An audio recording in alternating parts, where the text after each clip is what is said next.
Bueno, primero que nada, quiero agradecer especialmente la invitación a participar en la jornada de hoy. Es un verdadero honor esta invitación y un placer además poder intercambiar con especialistas y sobre temas que personalmente me interesan mucho desde hace tiempo. En segundo lugar, quisiera plantear que el hecho de que PISA incorpore la evaluación del pensamiento creativo es un hecho que no pasa desapercibido y que por lo tanto comparto con lo que planteaban hoy algunos expositores, en el sentido de que nos interpela a todos los actores que nos desempeñamos en el ámbito educativo a revisar nuestras acciones, a repensarlas, porque desde todos los lugares, tanto desde los docentes de aula hasta las autoridades educativas políticas, todos tenemos acciones que podemos implementar para contribuir a una educación para la creatividad. Una educación en la que hay acuerdo desde hace muchos años. En el ámbito de América Latina planteaba, ya hace casi 10 años, Tenti Fanfani planteaba que hay acuerdo en el ámbito educativo en que se tiene que promover una educación para la creatividad, pero sin embargo, a veces cuesta lograr acciones concretas. Y bueno, en ese sentido creo que tenemos mucho para seguir trabajando. El título de mi ponencia de hoy tiene que ver con la formación de docentes, porque es el lugar en el que yo me desempeño. Trabajo en el profesorado de Ciencias Biológicas, en el Instituto de Profesores Artigas y en profesorado semipresencial. Y de ahí, no sé si pueden pasar a la siguiente. El título de la ponencia es La formación de docentes creativos, qué tan necesario, posible y suficiente es.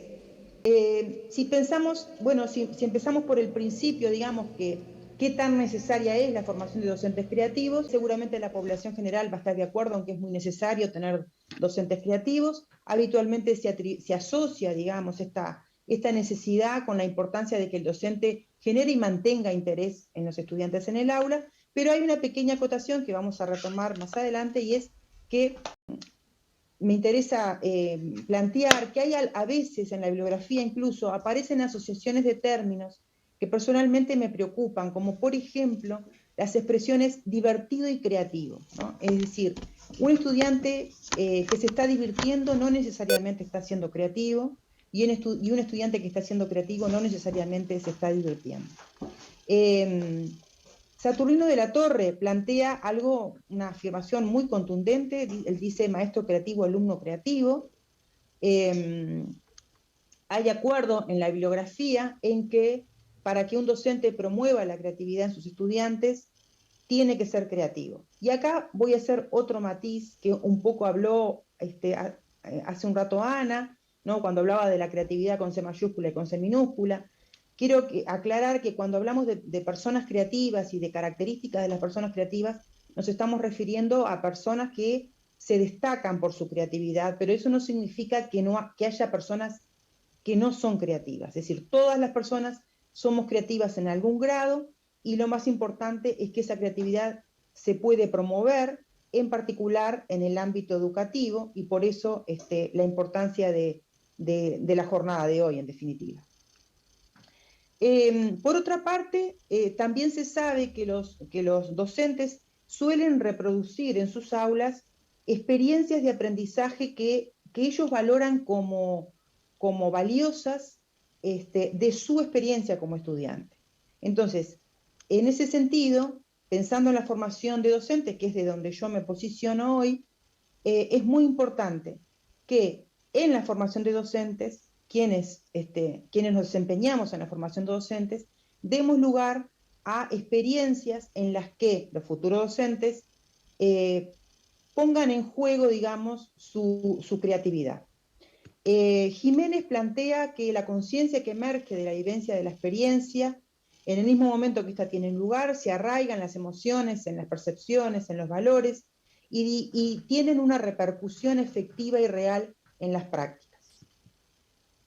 A continuación, yo voy a compartir con ustedes algunas devoluciones de estudiantes del Instituto de Profesores Artigas de Montevideo que participaron en la creación de recursos para la enseñanza como parte de evaluaciones generalmente parciales en asignaturas específicas. Algunas de ellas son estas. Bueno, debimos profundizar mucho en los contenidos, nos exigió más, pero logramos integrar y comprender mejor. Sinceramente, estudié más intensamente porque primero razoné en profundidad los temas para luego utilizar la creatividad. Acá está surgiendo claramente un factor al que también aludió hoy Ana, que es el conocimiento. Y yo quiero hacer énfasis, en esto hay acuerdo en la bibliografía, en que no se puede crear de la nada. Huidobro Salas, por ejemplo, es uno de los autores que plantea la importancia de el dominio en el conocimiento para poder crear algo valioso, ¿no? Por otra parte, bueno, otras devoluciones, hay que disponer de bastante tiempo para planificar y plantear evaluaciones, no es tan fácil como parece. Cada devolución docente significaba un avance en la comprensión y esto se traducía en una mejora del producto final y calificación, y los errores encontrados se convertían en ganancia.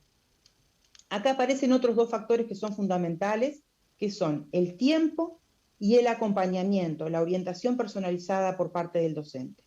Esto tiene que ver con condiciones de trabajo y en ese sentido me interesa hacer un pequeño paréntesis, porque según Soriano de Alencar, por ejemplo, que es una investigadora brasileña muy reconocida en el área, ella plantea que la promoción de la creatividad en el aula requiere tanto la promoción del pensamiento creativo como de características propias de las personas creativas. Y en ese sentido quiero subrayar algunas ideas importantes.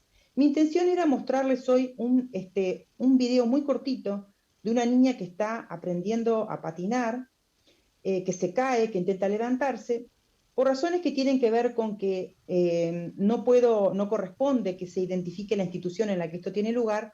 La forma en que solucioné ese problema fue mostrarles capturas de pantalla. Y en particular me interesa poner el foco, digamos, de atención en lo que hace la profesora. Entonces, en primer lugar, vemos esta niña que se cae, la profesora aguarda, la espera, atenta, la niña intenta levantarse, la profesora continúa ahí, hay retrocesos, vuelve a caerse, vuelve a intentar, ahí está la persistencia de la que hablaba hoy Ana, hasta que finalmente logra resolver el problema. Esto yo creo que es muy ilustrativo y muy gráfico de algunos elementos que son fundamentales en un aula creativa y que son los siguientes. Vamos a ver en primer lugar qué hizo la profesora. La profesora le ofreció un desafío a esta niña. El desafío es resolver el problema sola. Pero no se fue, se quedó, la acompañó, la esperó con atención, seguramente atenta a si era necesario intervenir. A través de esta actitud, ¿qué promueve la profesora? Promueve la autonomía, la tolerancia a la frustración y la autoestima. Tres grandes cualidades o tres cualidades fundamentales de las personas creativas y también de los buenos profesores. Entonces, estos elementos creo que son fundamentales en un aula creativa, entendida como aquella que promueve la creatividad de sus estudiantes, tanto en la formación de docentes como en cualquier nivel. ¿Qué condiciones necesitamos para eso? Necesitamos tiempo, recursos y atención personalizada. Por eso quiero insistir en estos elementos. Teresa Amabile, que es una autora también referente en el área, realizó un trabajo de más de 20 años de investigación en el que estudió qué caracterizaba a empresas en las que los empleados generaban producciones creativas. Dentro de las condiciones de trabajo destacó desafíos, es necesario ofrecer desafíos y por lo tanto dificultades, ofrecer libertad, pero también soporte y recursos. En cuanto a la libertad, la libertad con soporte fomenta la creatividad, la libertad sin soporte está descrito que puede obstaculizar. Entonces quiero hacer énfasis en esas ideas. Es necesario para que un docente que va a enseñar determinados contenidos tenga una formación disciplinar, solvente en esos contenidos que va a enseñar, disponga de tiempo para planificar, pero también disponga de tiempo para acompañar y recursos para poder acompañar en forma personalizada. Asumamos que están las condiciones dadas, entonces ahora podemos empezar en la segunda parte de la pregunta, que es en lo posible, y ahí nos vamos al cómo. ¿Cómo es posible fomentar la creatividad en los futuros docentes en particular? El pensamiento creativo junto con el pensamiento crítico son considerados pensamientos de orden superior. Hay una taxonomía de habilidades del pensamiento muy conocido en el ámbito de la didáctica, que es la taxonomía de Bloom, que más allá de distintas variantes que hay y que hoy no nos interesan todas esas variantes, sí algunos conceptos fundamentales. Bloom plantea que hay habilidades del pensamiento de orden inferior, habilidades del pensamiento de orden superior, y en el medio hay habilidades del pensamiento comprensivo que por momentos se fusionan o son difíciles de limitar, de habilidades del pensamiento crítico, y en el máximo nivel está el pensamiento creativo. Entonces, lo que claramente surge de este esquemita es que si solamente nos limitamos como docentes a dar y solicitar información, nos estamos quedando en el nivel de pensamiento inferior. Es necesario salir de ahí. Necesitamos salir de la mera memorización. Si nosotros nos quedamos en la memorización, entonces seguramente cuando planteamos evaluaciones vamos a estar pidiendo datos, información, y no vamos a permitir a los estudiantes que consulten bibliografía, por ejemplo. En cambio, si nosotros trabajamos de otra manera, si trabajamos en las otras habilidades, salimos de la memorización y nos vamos a habilidades del pensamiento comprensivo, crítico y creativo, entonces las aulas se van a convertir en espacios en los que los estudiantes consulten la bibliografía, discutan, trabajen en equipo y consulten la información, utilicen la información para resolver problemas. Entonces tenemos que empezar a pensar a que ya desde la formación, esto es una opinión personal, como docente de asignaturas específicas del profesorado en ciencias biológicas, considero que ya desde la formación disciplinar, los estudiantes, es importante que los futuros docentes empiecen a crear situaciones de aprendizaje ricas que permitan a sus estudiantes desplegar habilidades del pensamiento comprensivo, crítico y creativo. En ese camino de llegar al pensamiento creativo, va a ser necesario, digamos, ir sembrando ese camino e ir fomentando el despliegue de distintas habilidades del pensamiento, de múltiples habilidades del pensamiento, que dentro de las que, por ejemplo, podemos encontrar comparar, relacionar, justificar, sintetizar, generalizar, plantear hipótesis, entre muchas otras. Estas son actividades de comprensión o habilidades de comprensión y también empiezan a entrelazarse habilidades del pensamiento crítico. Bloom planteó que la comprensión es un peldaño hacia el pensamiento crítico y actualmente la bibliografía permite afirmar que el pensamiento crítico también es un peldaño hacia el pensamiento creativo. Es decir, en el proceso de creación es necesario revisar, evaluar lo que se está creando y mejorarlo para que precisamente ese producto no solamente sea original, sino que sea valioso y en definitiva ese valor es lo que hace que sea creativo. En este camino de sembrar distintas habilidades del pensamiento, es importante, es muy importante que se dé la oportunidad de focalizar, de dirigir la mirada hacia conceptos clave que el docente considera importante jerarquizar. Entonces, vamos a tener en ese camino de promover el pensamiento creativo, vamos a tener que formular diversidad de situaciones de aprendizaje, algunas más focalizadas, más dirigidas y otras menos dirigidas. Porque si queremos llegar a la estimulación del pensamiento creativo, necesariamente tenemos que dar lugar al pensamiento divergente. Guilford ya planteaba, y esto se sigue siendo aceptado, planteaba que la clave en conseguir una persona creativa es fomentar el desarrollo del pensamiento divergente. El pensamiento divergente es aquel que permite a partir de una misma fuente generar diversidad. Guilford plantea que en este pensamiento no hay respuesta correcta ni incorrecta, ni una única respuesta posible. Y esto, bueno, ahora tenemos que acotarlo un poquito más, porque cuando estamos en un aula enseñando determinada disciplina, es importante dar lugar al pensamiento divergente, pero estrictamente no todas las ideas diversas van a resultar valiosas. ¿Por qué? Porque el propio conocimiento que yo representé acá como algo, como una baldosa distinta a otras para mostrar la especificidad del conocimiento, el conocimiento agrega restricciones a la divergencia. Entonces, ese conocimiento, en definitiva, es el que permite que el pensamiento divergente se constituya en un pensamiento creativo.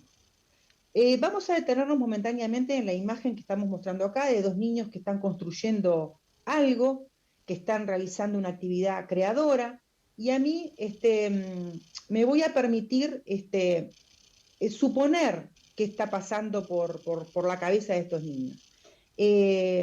Por lo menos a mí la imagen me sugiere que los niños están concentrados, que están interesados. Me da la impresión de que están analizando lo que crearon, de que están evaluando, de que están pensando en cómo mejorarlo. Y quiero retomar una idea que planteé hace un rato.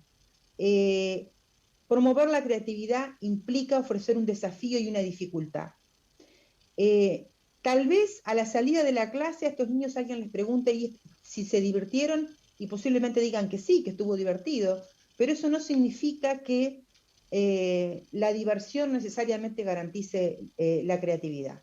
Pero sí es necesario un esfuerzo, un trabajo mantenido para lograr un producto creativo.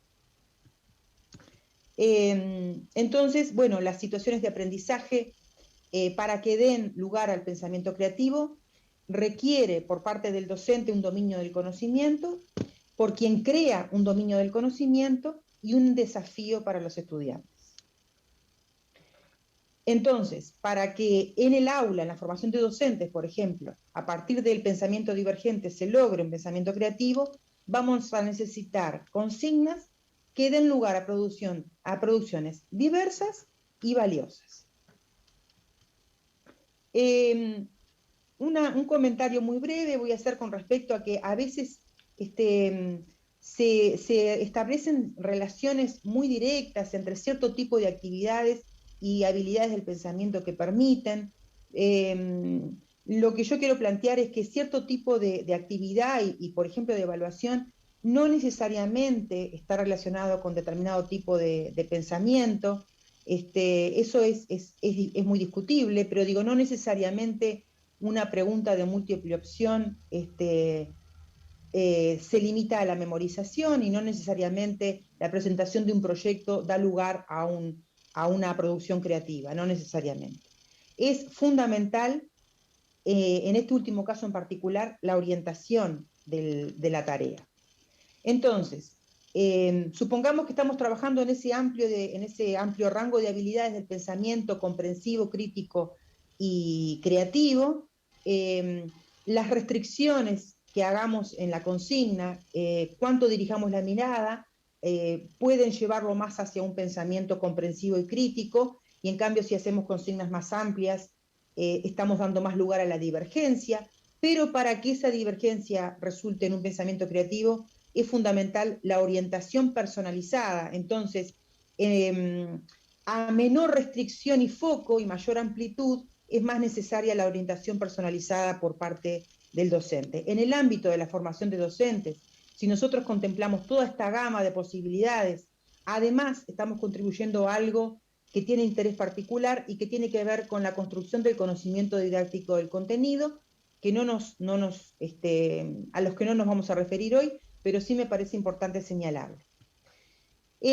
Retomo un cuadro del marco conceptual de PISA, simplemente fue muy bien explicado por las compañeras y muy ejemplificado. PISA evalúa a través de la expresión y de la resolución de problemas.